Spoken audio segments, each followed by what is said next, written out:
تو جناب یہ جو بات علامہ یاسین قادری صاحب کہہ رہے ہیں نا کہ وہ بھاگ گئے تھے، جب اس کو آپ دیکھیں گے تو یہ ہماری جو صحیح کتابیں ہیں بخاری، ترمذی، ابو داؤد، روایت موجود ہے کہ حضرت عثمان رضی اللہ تعالیٰ عنہ فرار ہوئے تھے. میں یہ روایت آپ کے سامنے پڑھ کر سناتا ہوں اور پھر اس کو ہم سمجھنے کی کوشش کرتے ہیں. صحیح بخاری کی حدیث نمبر 3699، 3130، 4066، ترمذی کی 3706، سنن ابو داؤد کی 2726 ہے. یہ روایت کیا ہے؟ روایت یہ ہے ابن عمر رضی اللہ تعالیٰ عنہما سے ایک بندے نے پوچھا حضرت عثمان کے بارے میں. تو حضرت عثمان کے بارے میں اس نے سوال کیا، ڈائریکٹ سوال کیا، فحدثنی هل تعلم ان عثمان فر یوم احد، آپ مجھے بیان کریں کہ کیا حضرت عثمان وہ فرار ہوئے یوم احد کے دن میں. احد کی جو جنگ ہے اس کو آپ سیرت کی کتابوں میں پڑھ سکتے ہیں کہ ایک ایسی جنگ تھی کہ جو شروع میں امام علی علیہ السلام اور ابو دجانہ اور حضرت حمزہ رضی اللہ تعالیٰ عنہ کی شجاعت کی وجہ سے، اہل البیت کی شجاعت کی وجہ سے مسلمانوں کا پلڑا بھاری رہا اور مسلمان یہاں تک پہنچ گئے کہ وہ مال غنیمت کو جمع کریں. اس واقعے کو آپ پڑھ سکتے ہیں. اس کے بعد پھر وہ جو اوپر پہاڑ کے اوپر مقرر کیا تھا دستہ، اس نے جب خلاف ورزی کی اور مال غنیمت کے پیچھے وہ آیا تو پھر وہ پورا واقعہ خالد بن ولید نے وہ جا کر ان پر حملہ کیا اور اس طرح ایک بھگدڑ مچ گئی جس کے نتیجے کے اندر مسلمان ایک دوسرے کے اوپر تلواریں چلانے لگے، یہاں تک کہ حضرت حذیفہ بن یمان رضی اللہ عنہ کے جو والد ہیں یمان، وہ بھی شہید ہو گئے. یعنی مسلمانوں کو یہ بات نہیں پتہ چل رہی تھی کہ کون اپنا ہے اور کون پرایا ہے، تو بہت خطرناک حالت پہ آ گئے تھے. تو اس میں کچھ لوگ یہاں پر بھاگ گئے تھے، بڑی تعداد جب بھاگ گئی تھی تو یہ شخص سوال کر رہا ہے حضرت عبداللہ ابن عمر سے کہ مجھے بتاؤ کہ کیا حضرت عثمان احد کے دن میں بھاگ گئے تھے، فرار ہو گئے تھے. عربی زبان کا لفظ ہے فرا یفر فرارن. تمام ڈکشنری کی کتابوں میں آپ اٹھا کے دیکھ لیں، اس کا معنی بنتا ہے بھاگنا. تو انہوں نے جو معنی کیا بھاگنا، یہ بالکل صحیح معنی ہے، کوئی غلط معنی نہیں. حضرت عثمان کے بارے میں اس نے پوچھا. اب کیا وہ بھاگے تھے یا نہیں؟ تو حدیث کے اندر ہے، بخاری کی روایت ہے، حضرت عبداللہ ابن عمر نے جواب دیا نعم، جی ہاں بھاگ گئے تھے. پھر آگے اس کی وجہ بیان کی کہ اللہ سبحانہ و تعالیٰ نے جو احد کے دن بھاگنے والے ہیں ان کے لیے مغفرت کر دی، اور اس میں کوئی شک و شبہ نہیں ہے کہ احد کے دن جو لوگ فرار ہوئے ہیں، بھاگے ہیں، ان کی اللہ سبحانہ و تعالیٰ نے مغفرت کی. قرآن مجید کے اندر موجود ہے یہ بات. لیکن زحف کے دن، جنگ کے وقت میں بھاگنا، دشمن کی جانب پیٹ کرنا، یہ گناہ کبیرہ میں سے آتا ہے، حرام ہے. اور اس بدر کی احد کے بعد اگر کسی نے پیٹ کی ہے تو غزوہ حنین پہ بھی بعض لوگ بھاگے ہیں، پیٹ کی ہے، اور اسی طرح خیبر کے موقع پر بھی بعض لوگ شکست کھا کر واپس آئے ہیں.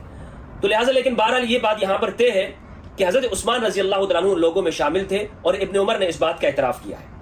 تو یہ حدیث کے اندر موجود ہے، حدیث کا نمبر آپ دیکھ سکتے ہیں. اچھا، اب یہاں پر آگے انہوں نے جو بات یہ کہی کہ آپ یہ کہیں کہ تشریف لے گئے تھے. اچھا، اس کا جو ترجمہ کیا ہے، ترجمہ جو داؤد راز صاحب نے کیا ہے، احد کی لڑائی سے راہ فرار اختیار کر لی تھی. راہ فرار وہی بھاگنا ہے، وہی سب کچھ ہے. اس کا معنی جو وہ کر رہے ہیں شاہ صاحب تشریف والا، تو تشریف لے جانا یہاں پر نہیں بنتا ہے. آگے کی بات آپ سنیے کہ آگے کیا ہوا معاملہ. شریف دشمنوں کی طرف کی تھی. عبارت پڑھ دیں. وہ پڑھ رہا ہوں. انہوں نے کہا، جب انہوں نے پوچھا نا کہ حضرت میں احتجاج کر رہا ہوں، تشریف دشمنوں کی طرف کی تھی، یہ غلط بات ہے. میں قرآن سے پڑھاتا ہوں. یار یہ کس کو کہہ رہے ہیں یار، یہ کیسا آدمی ہے یار. اچھا، سورہ انفال کی آیت انہوں نے پڑھی ہے علامہ یاسین قادری صاحب نے. مجھے لگتا ہے یہ کلپ درمیان سے کچھ کٹا ہوا ہے، لیکن بہرحال کیوں کٹا ہوا ہے واللہ اعلم بالصواب. تو سوشل میڈیا پر جس طرح سے میں اس کے اوپر بات کرنا چاہتا ہوں، یہ سورہ انفال کی جو آیت پڑھی ہے اس کے اوپر اب ہم بات کرتے ہیں. اس میں ادبار کا لفظ ہے، ادبار. یاسین قادری صاحب کہہ رہے ہیں کہ انہوں نے دشمن کی جانب تشریف کر دی، یعنی پیٹ کر دی. شاہ صاحب نے کہا کہ آپ تشریف کا لفظ استعمال کریں. تشریف ہمارے اردو محاورے کے اندر مقعد کو کہا جاتا ہے، پیٹ کو بھی کہتے ہیں. اب یہاں پر سمجھنے کی بات یہ ہے کہ یاسین قادری صاحب اس کا ترجمہ تشریف کر رہے ہیں، تشریف تو انہوں نے کیا، یہ درست ہے یا نہیں ہے. ادبار کا اصل معنی کیا ہوتا ہے، لغت میں کیا معنی ہے اس کا؟ ہمارے ہاں ترجمہ کرنے والوں نے اس کا ترجمہ پیٹ پھیرنا کیا ہے کہ آپ جنگ کے اندر اپنی پیٹھ نہ پھیریں، یہ حرام ہے، اس سے منع کیا گیا ہے. اچھا، سورہ انفال کو سورہ بدر بھی کہتے ہیں. یہ ذرا دیکھیے گا، یہ کلپ دوبارہ سنیں یہاں سے. شریف دشمنوں کی طرف کی تھی. عبارت پڑھ دیں. وہ پڑھ رہا ہوں. انہوں نے کہا، جب انہوں نے پوچھا نا کہ حضرت میں احتجاج کر رہا ہوں، تشریف دشمنوں کی طرف کی تھی، یہ غلط بات ہے.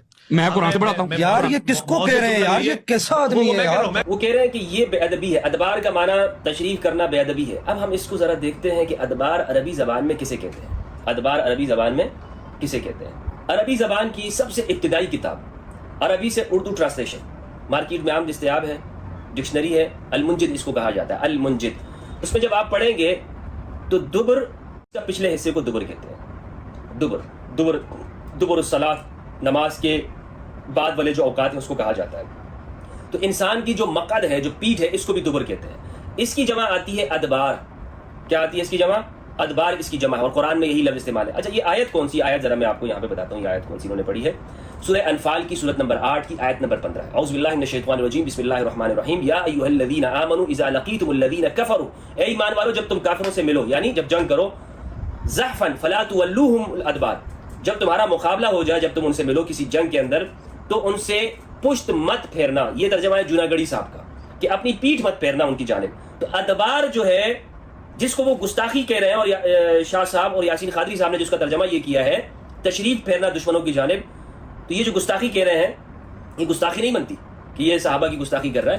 اصل معنی ہی اس کا یہ ہے کہ پیٹھ پھیرنا, اور تشریف جو اس کا حقیقی معنی ہے ادبار کا وہ بھی یہی ہے کہ یہ اس کو انسان کی جو پچھلا حصہ ہے اس کو ادبار دبر کہا جاتا ہے عربی زبان میں. یہ آپ دیکھیں, یہ قرآن مجید کے معانی پر لکھی ہوئی سب سے مشہور کتاب ہے, شورۂ آفاق کتاب ہے, اہل سنت والجماعت کی عالم دین ہے علامہ راغب اصفہانی. کون ہے؟ امام راغب اصفہانی. اور اس کا معنی لکھتے ہیں صفحہ نمبر 357 میں. اردو زبان میں بھی اس کتاب کی ٹرانسلیشن ہو چکی ہے, اور اس کو چھاپا ہے شیخ شمس الحق کشمیر بلاک اقبال ٹاؤن لاہور والوں نے. دال بارہ دبر کہتے ہیں پشت کو کہا جاتا ہے. مقعد یہ قبل کی ضد ہے, قبل اگلے حصے کو کہتے ہیں اور دبر پچھلے حصے کو کہا جاتا ہے. اور یہ دونوں لفظ بطور کنایہ کے یہ دونوں لفظ بطور کنایہ جائے مخصوص کے معنی میں استعمال ہوتے ہیں, جائے مخصوص جو ہوتی ہے. اور اس میں دبر اور دبر دو لغات ہیں, دبر اور دبر دو لغات ہیں. اس کی جمع ادبار آتی ہے, قرآن پاک میں ہے وَمَن يُوَلِّهِمْ يَوْمَئِذٍ دُبُرًا, اور جو شخص جنگ کے روز ان سے پیٹھ پھیرے گا. یضربون وجوہہم وادبارہم, کہ منہ اور پیٹھوں پر کوڑے ہتھوڑے وغیرہ مارتے. فلا تولوہم الادبار, تو ان سے پیٹھوں کو نہ پھیرنا, پیٹھ نہ پھیرنا. یہ حکم دیا جا رہا ہے کہ آپ اپنی جو پشت ہے وہ ان سے نہ پھیرنا. اسی طرح دبر فلان القوم, یعنی وہ قوم سے پیچھے رہ گیا. فقطع دابر القوم الذین ظلموا, ظالم قوم کی جو بنیاد ہے اس کی ریڑھ کی ہڈی کو کاٹ دیا. یہ سارے معنی اس کے آتے ہیں. یہ بات متفقہ ہے کہ ادبار جمع ہے دبر کی, اور دبر کسے کہتے ہیں میں نے آپ کو بتا دیا کہ لغت کی کتابوں سے یہ بات معلوم ہوئی ہے کہ لغت کی کتابیں یہ کہتی ہیں کہ یہ بیکس جو حصہ ہوتا ہے اس کو دبر کہتے ہیں. تو لہٰذا یہ کوئی گستاخی انہوں نے نہیں کی ہے یاسین قادری صاحب نے, جس پر یہ مولوی صاحب ان پر گستاخی کا فتویٰ لگاتے ہیں. میں یہ سمجھتا ہوں کہ ہمارے علماء بہت جلدی کرتے ہیں اس طرح کے واقعات میں, اور لیکن بہرحال ہمیں گفتگو احترام کے ساتھ ہونی چاہیے. صحابہ کے بارے میں جب ہم کوئی گفتگو کر رہے ہوں یا اہل البیت علیہ السلام کے بارے میں, تو اختلاف رکھ سکتے ہیں لیکن احترام ہمیں رکھنا چاہیے, اور بجائے جذبات میں آ کر ہمیں ایسی چیزوں میں پڑھنے کے اپنا موقف مکمل آزادی کے ساتھ احترام کے ساتھ ہم رکھیں تو کوئی مسئلہ نہیں ہے. لیکن بہرحال یہاں پر یاسین قادری صاحب نے کوئی ایسی گستاخی وغیرہ کچھ نہیں کی ہے. میں نے آپ کو بتا دیا کہ یہ چیزیں اہل سنت والجماعت کی کتابوں کے اندر بھی اور قرآن مجید سے ہمیں معلوم ہوتا ہے. لغوی اعتبار سے اگر ہم یہ دیکھیں تو یہ گستاخی کا کوئی الفاظ نہیں ہے جس پر اتنے سیخ پا ہو رہے ہیں کہ بھئی یہ کیا کر دیا انہوں نے, اور یہ کیا سنیت سے نکال دو اور انہیں اسلام سے نکال دو. اللہ سبحانہ و تعالیٰ سے دعا ہے کہ پروردگار ہمیں قرآن مجید میں تدبر کرنے اور اہل بیت کی معرفت عطا فرمائے. والسلام علیکم.